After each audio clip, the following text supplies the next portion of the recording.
Hello friends, అందరూ ఎలా ఉన్నారు? బాగున్నారా? మీకు గుర్తుందా, మనం లాస్ట్ టైం చిక్కుడుకాయ పిక్కలు పెట్టాం కదా, అవి ఇలా మొక్కల్లో అయినంత వరకు వీడియో అయితే మీతో షేర్ చేశాను. కాయలు కాసేటప్పుడు అప్డేట్ ఇస్తాను అని చెప్పాను. మీరైతే కన్నేసి ఉంటారు, అందుకే ఈ రోజు హార్వెస్టింగ్ చేస్తూ మీకు అప్డేట్ ఇచ్చేస్తా. మా ఇంటి దగ్గర వాళ్ళు అలాగే యూట్యూబ్ ఫ్యామిలీ చాలా మంది మొక్కలు పెట్టడం చూపిస్తున్నావు గానీ అవి ఏమైనా కాస్తున్నాయా, హార్వెస్టింగ్ వీడియోస్ కూడా పెట్టు ఏమైనా ఉంటే అని అడుగుతున్నారు. నాకు కూడా చాలా ఇష్టము హార్వెస్టింగ్ చేయడము, అది మీతో షేర్ చేసుకోవడము. అందుకే ఈ రోజు అయితే ఈ వీడియోతో మీ ముందుకు వచ్చేసా. చాలా కాయలు అయితే వచ్చాయి, బట్ ఏంటంటే కొంచెం పిక్క కడితే బాగుంటదని చెప్పి నేనైతే ఇప్పటి వరకు వెయిట్ చేశాను.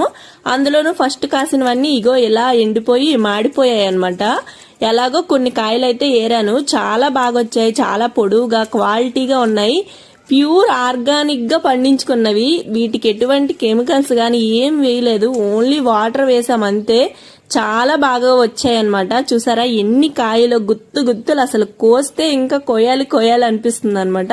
నేను చాలా వరకు వదిలేసి ఏరుతున్నాను, అంటే కొంచెం పింజలున్నవన్నీ కూడా వదిలేసి మంచిగా పిక్క కట్టిన లాంటి కాయలన్నీ వేరుతున్నాను. మామూలుగా శ్రీకాకుళంలో మా ఊరు సైడ్ అయితే ఉగాది తర్వాత ఈ పాదు ఇంటి దగ్గర ఉంచకూడదు అంటారు. నేను అనుకోవడం ఏంటంటే, పాత రోజుల్లో ఇంటి పైకి ఎక్కించేవాళ్ళు కదా ఈ పాదు, ఎండలు ముదిరితే ఈ నీడ కిందకి పాములు చేరుతాయేమో అందుకేనేమో అనుకుంటున్నా. దీనికంటే పెద్ద రీజన్ ఏమైనా ఉందా మీకు తెలిస్తే కామెంట్ చేయండి. మొత్తానికైతే బొట్ట అయితే నింపేశాం. ఇలాంటి వీడియోస్ ఇంకా కావాలా అయితే మన ఛానల్ పైన కన్నేసి ఉంచండి. Bye bye friends.